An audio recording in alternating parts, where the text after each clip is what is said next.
Welcome. Welcome to Church of the Beatitudes. And while you are not physically here with us, I am glad that you are watching. This is the most odd, awkward moment for me here at Church of the Beatitudes because it's Sunday.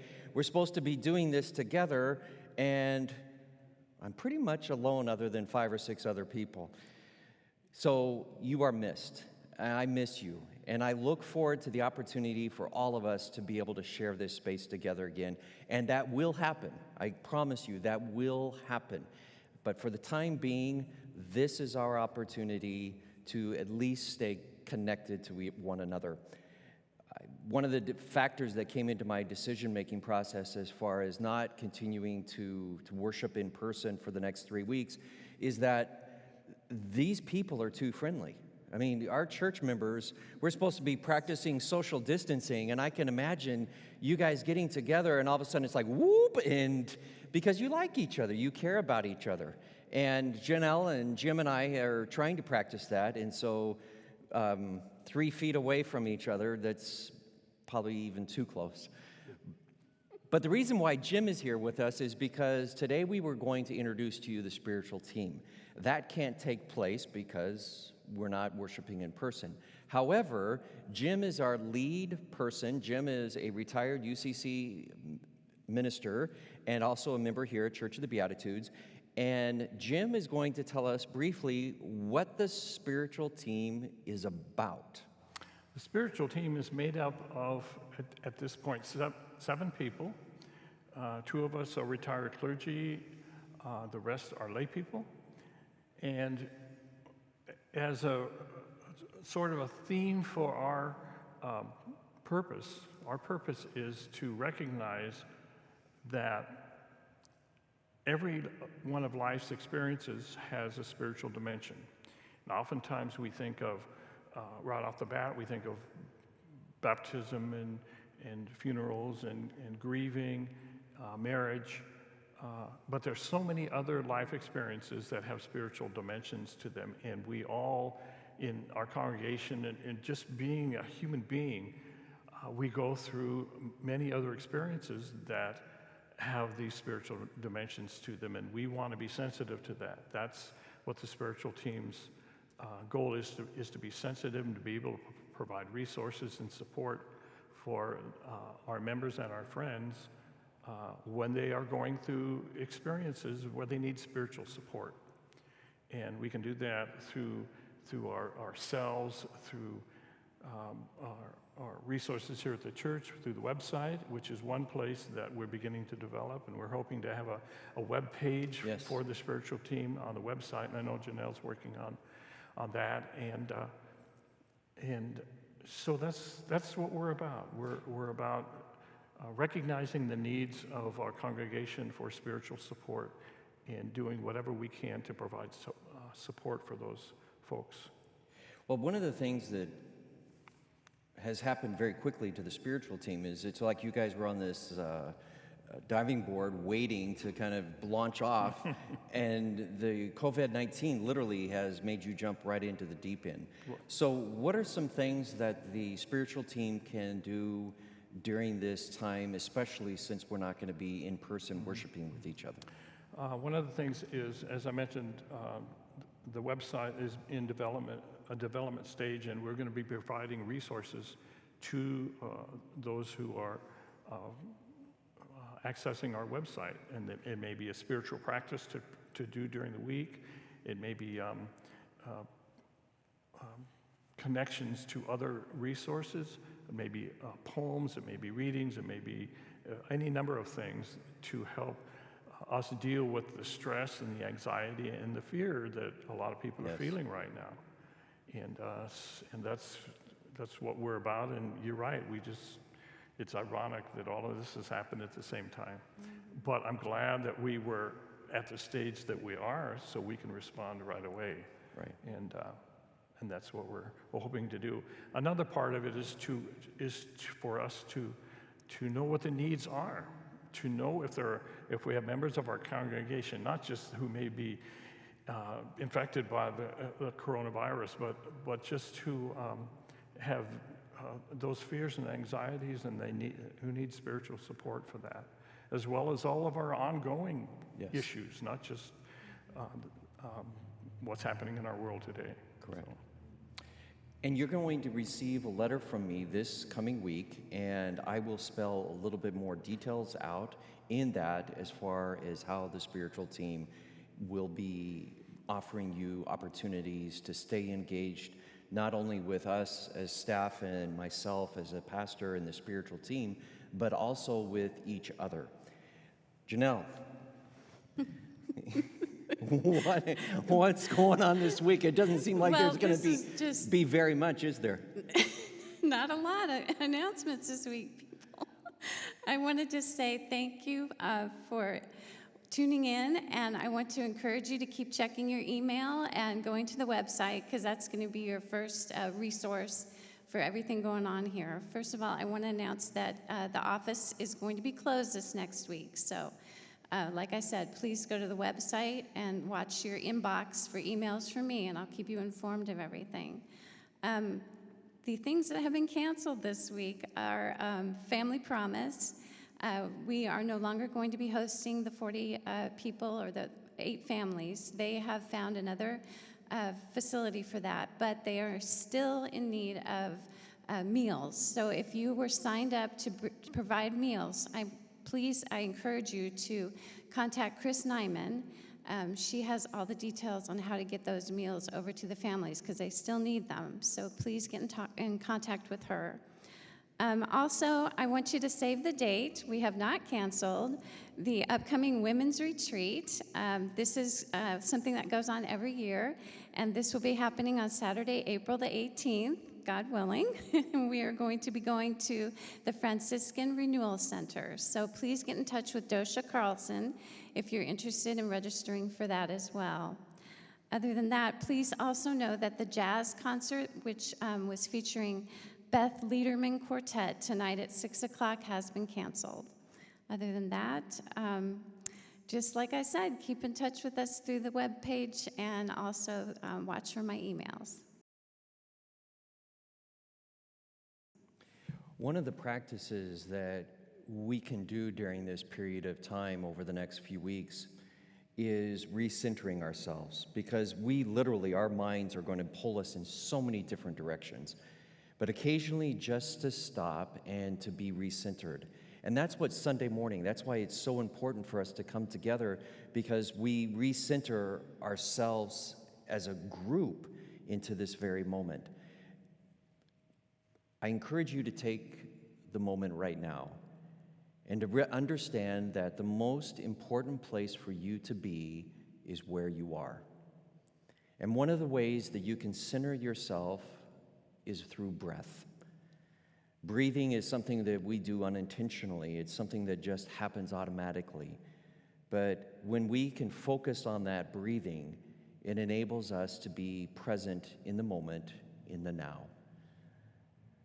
Please, if you would, just if you're comfortable closing your eyes, or perhaps focusing on an object that is meaningful to you, and just slowly inhale and hold that breath for a count of 1 or 2, and then slowly exhale. And slowly inhale again, and hold that, and then slowly exhale. And as you continue your breathing, please know that at this very moment, you can forgive yourself. There may have been some things that you did over the last week, things that you said that you wish you hadn't have, or perhaps there's things you wish you had done differently, or taken advantage of opportunities that you didn't. Let that go. Forgive yourself. And as you breathe in and as you exhale, remember that you got a brand new week ahead of you. This is an opportunity to start with a brand new slate. As you're focusing on your breath, another thing to remember is that this is the time to forgive others. When we don't forgive someone, it's like a bag of rocks on our back that we're carrying around with us, and it weighs us down. Studies have shown that when you hold the feelings of animosity, when you hold these difficult feelings, that it creates stress in our body and it can actually lower our immune system. And so one of the greatest gifts that you can give yourself, other than forgiving yourself, is being willing to forgive other people. As we go through this service, please remain present as you experience the divine in whichever way you are called to experience it.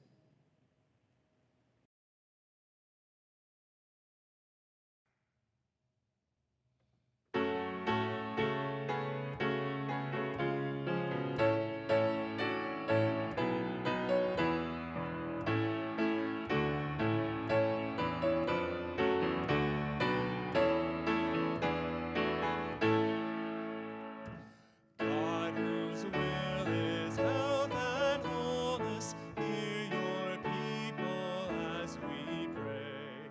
Many now are facing illness, more face sickness every day.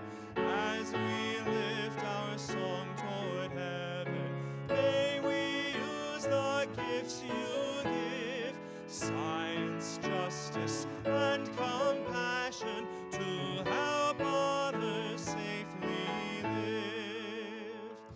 Jesus taught that your commandments call for us to use the mind. May we use the gifts of science to seek health for humankind. Bless the ones who work for healing. Bless the ones who seek to be builders of a healthcare system that protects society. Loving God, we ask your blessing on the sick and those they love. And we pray for those now grieving as they lift their cries above. There is trouble all around us. Illness causes pain and fear. Give compassion, love, and kindness as we serve your people here.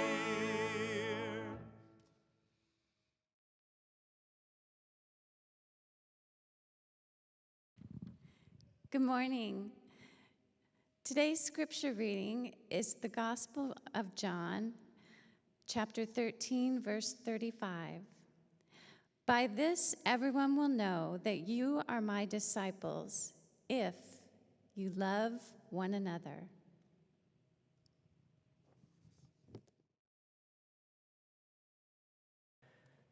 What a week.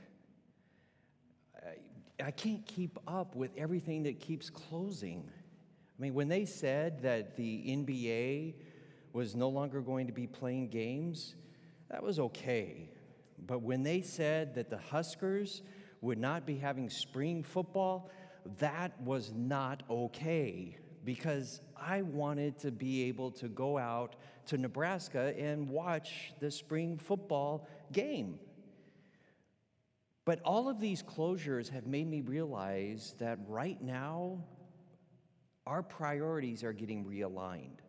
That what we think is important in life all of a sudden begins to diminish. And those things that are really important, we're reminded about what those are.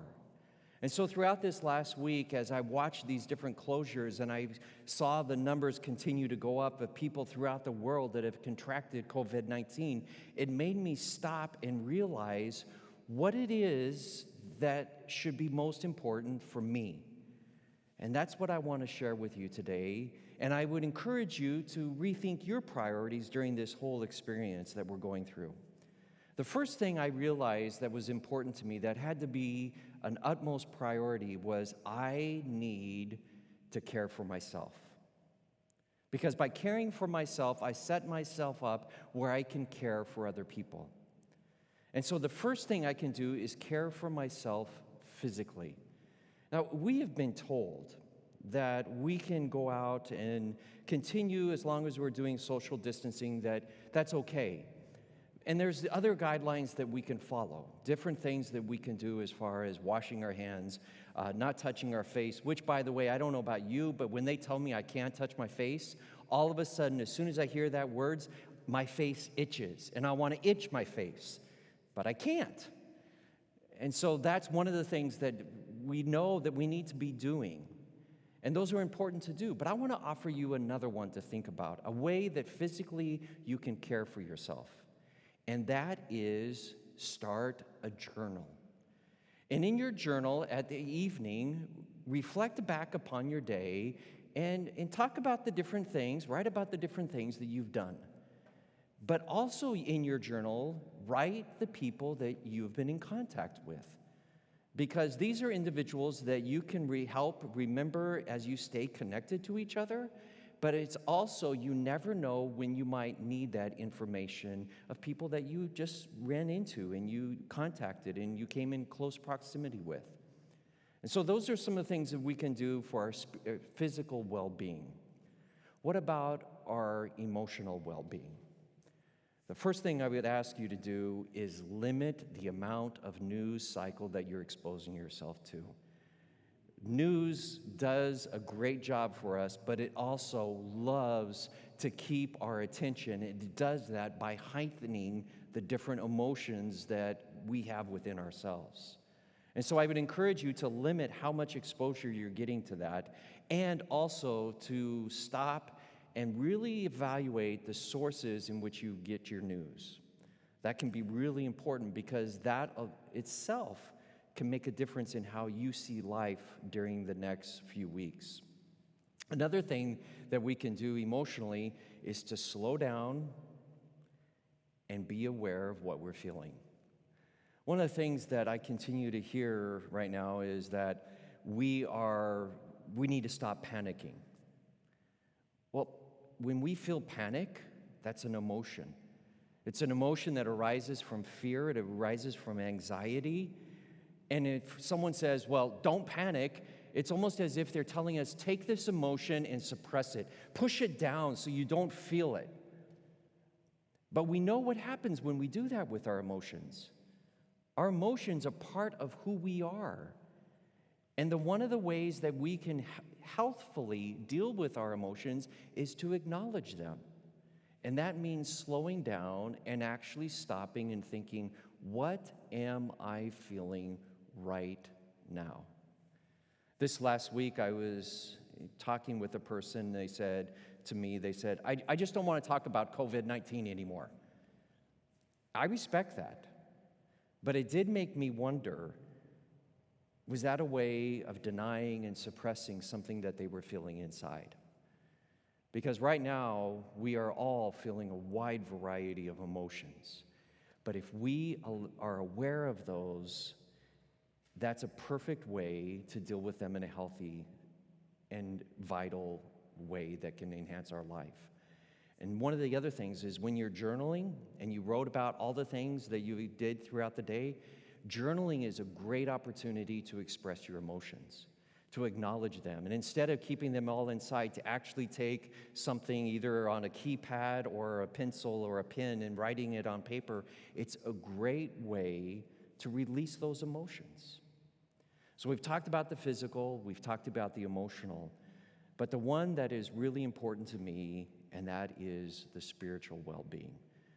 There's ways that we can care for ourselves spiritually. And during this time is a great opportunity for us to practice faith. Now, if you are a theistic individual, and by theism I mean if you believe that God intervenes into our world, that God is in control of everything, how you practice your faith is one of fortification.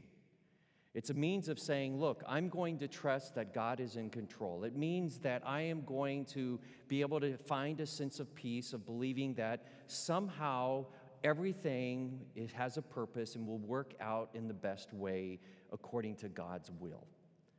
And so this is a perfect opportunity for you to find a sense of solace in that if your view of God is one of theistic, that God will intervene in our world and directly into your life. Now, some of you do not have a theistic view of God, and instead you have a non-theistic view of God. And what that means is that your image of God is so intermingled with nature that it's difficult to distinguish between the two. Where does God begin and nature begin, or where does God stop, or where does nature stop? It's hard to see because they're seen as one and the same. So how do you practice faith with that? I believe you can. You're just maybe doing it a little different than those who have a theistic view of God. For example, one of the ways that we practice faith from a non-theistic point of view is accepting what is. And one of the things that we have to accept right now is that we are not in control. Do you hear that? You are not in control. Things are going to happen. And one of the ways of practicing faith is acknowledging that and being willing to sit with that and whatever emotions come out of it.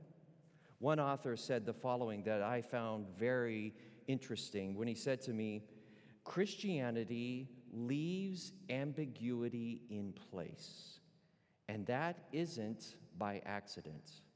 Faith is the capacity to live with complexity and uneasy questions. Wow. That's how those of us who have a non-theistic view of God, how we can practice our faith of just accepting what is and believing that what happens, we have the strength and hopefully a support system to get through it. All right, that's how we can care for ourselves. And once you are in a healthy place of caring for yourself physically and emotionally and spiritually, then we can begin to care for other people. One of the ways that we can care for other people is by first maybe changing our point of view. I don't know about you, but I have been focused on trying not to get the virus. And all these things that I'm doing are so I won't get the virus. And at that time, my point of view is I look around and I see people and it's like, I wonder if they have the virus. Do they have the virus? Do they have the virus? But what happens if we flip that around? What happens if we say, I have the virus? Now, again, I don't. But just for a play on our mind, if we can flip that around and say, I have the virus, I'm a carrier, I may be asymptomatic. If I believe that, then my view of how I look at other people changes. And instead of seeing people as potential victims that now they can give me something, instead, I begin to think about how I ought to treat other people. So why do I wash my hands? To protect other people. Why am I careful about what I touch? Because I care about other people. All of these things begin to shift when we begin to realize that maybe we're the ones that have it, and how we deal with other people is a way of not transmitting it to others.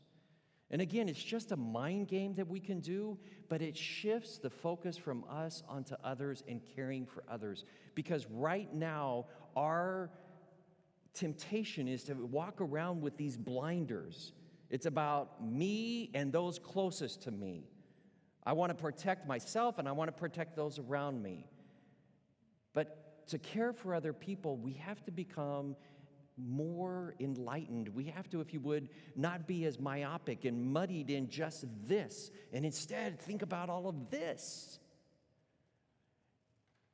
And that's another way that we can care for one another, is to remember our oneness. In the Gospel of John, the writer,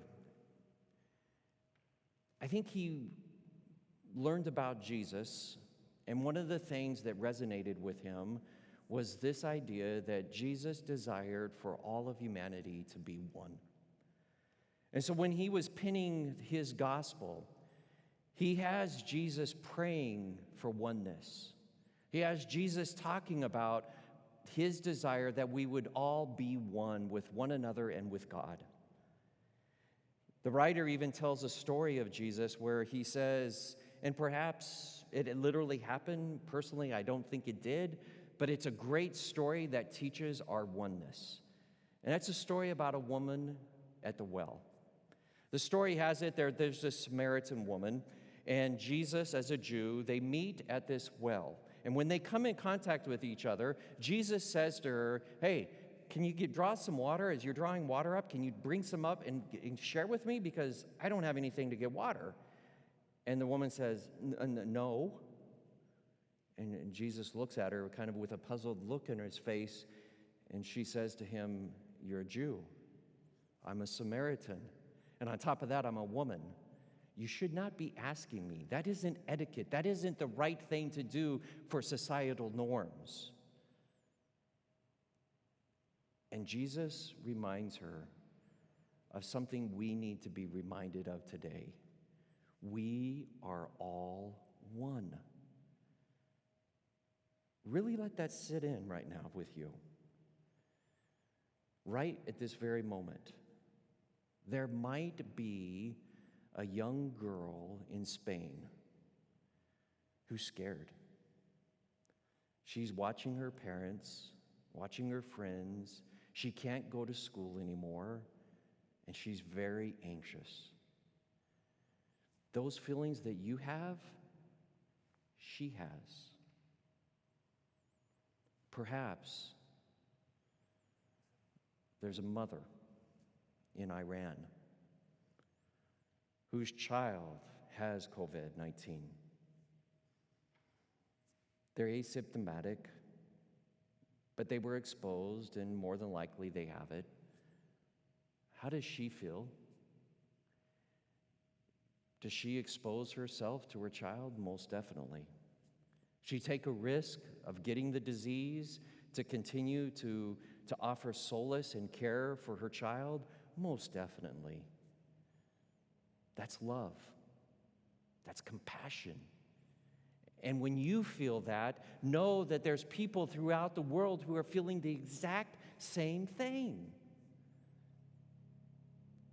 And then think about the grandmother over in Europe, perhaps even Italy, who's just lost their partner to COVID-19, and the grief that they're feeling inside. More than likely, you know what grief feels like. They are feeling the exact same thing. That's what COVID-19 can do for us right now. It can remind us that no matter where we are on this planet, no matter where we are on this globe, we are all human beings. We're all one. We feel the same thing. We endure the same things. And when we understand that, we begin to realize that in this web of connection, that we are dependent on each other. It's so easy to realize and think about our interdependence based on trade and economy and all that stuff. But what COVID-19 has reminded me is that we are dependent on each other when it comes to our very health and well-being. You know, there's been a lot of discussions over the decades about healthcare, and we're going to hear more and more of it between now and November 2020. But this COVID-19 has reminded me, oh, do you hear that right now? There's a siren. So I just wanted you to remember that if you weren't here, you missed out on the siren. But one of the things to remember right now is that in COVID-19, that while we think about healthcare and should we give it to everyone or not, and what does that look like, this was reminded us that the well-being of other people, the health of other people, the poor, the people that don't have health insurance, their health impacts my health. And so maybe now is the time for us to step back and re-examine what that means as a country to make sure that we care for each other. Because when Jesus talked about us being one, I think he meant all of our lives, not just spiritually. Priorities, right? I hope your priorities right now is that you'll take care of yourself. And then by taking care of yourself, that you'll be open to caring up for other people. Beatitudes, we continually talk about making love real. This is our opportunity. This is your opportunity to do that. Because if we can make love real for another person, we give other people a sense of hope. And right now, people need hope. Enjoy the rest of your week, and I look forward via technology to seeing you next Sunday. Amen.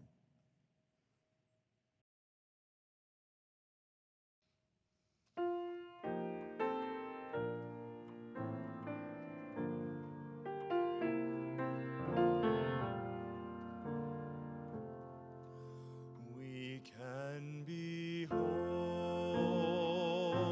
in a world often hopeless. We can be hope for those who fear. By showing dread cannot box us in, that dark depression must never win. We can be hope in the name of God.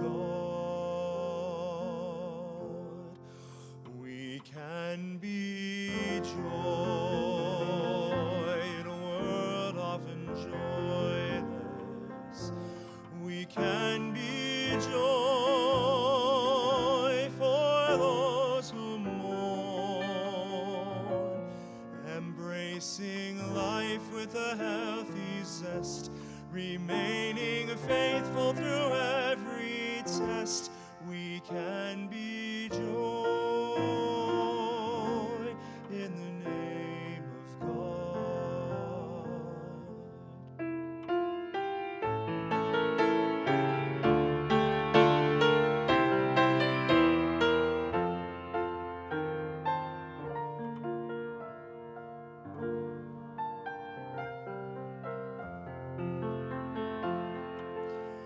We can be love in a world often loveless. We can be love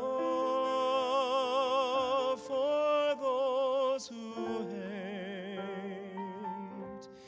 accepting each as a child of worth and being thankful for every birth. We can be love in the name of God. We can be love in the name of God.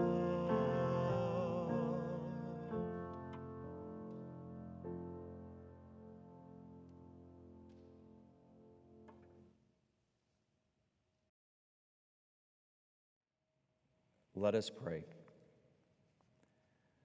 Loving God, we are grateful for the connections today that allow each country, through reporting and analyzing data, to understand the nature of the COVID-19 pandemic.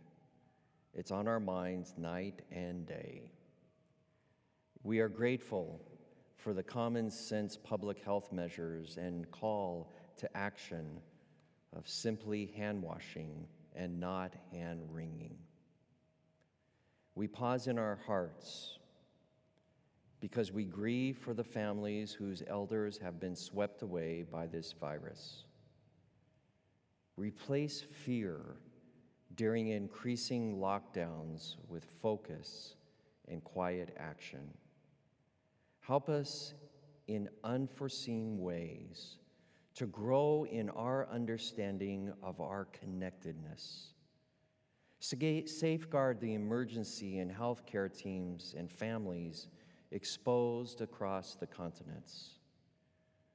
We name these continents out loud as we think of the people in lockdown in the various regions: Africa, North America, South America, Eastern Mediterranean, Europe, Southeast Asia, and Western Pacific.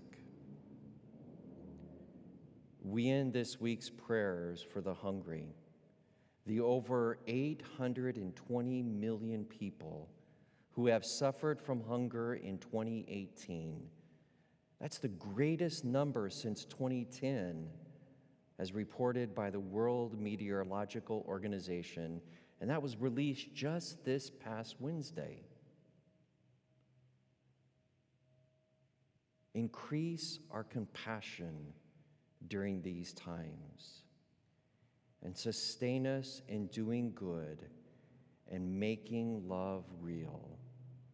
May it be so.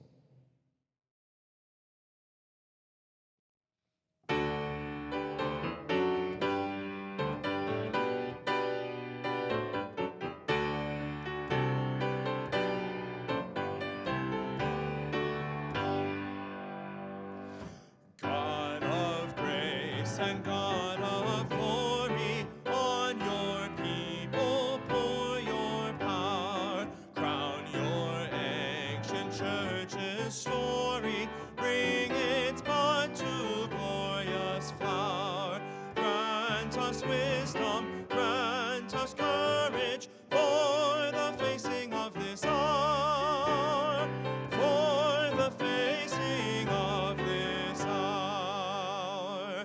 From the evils that surround us and assail the Savior's ways, from the fears that long have bound us, free our hearts for faith and praise. Grant us wisdom, grant us courage for the living of these days, for the living of these days.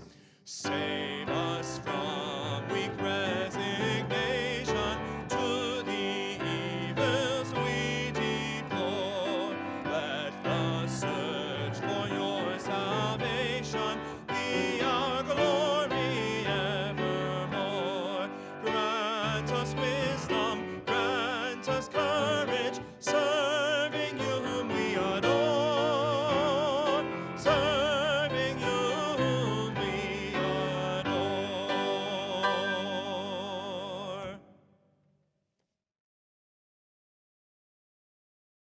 Thank you for taking the time and being a part of this worship experience.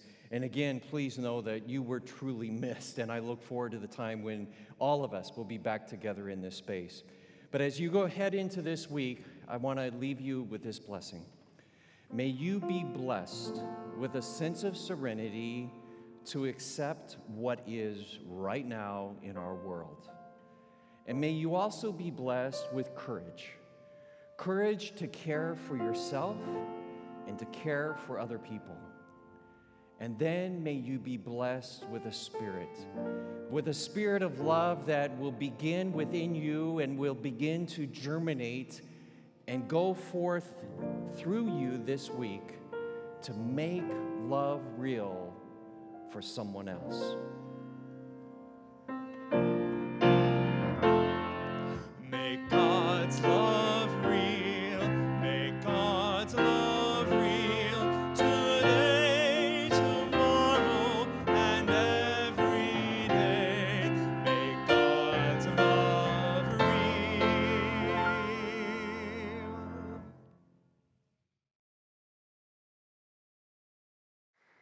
1, 2, I want to.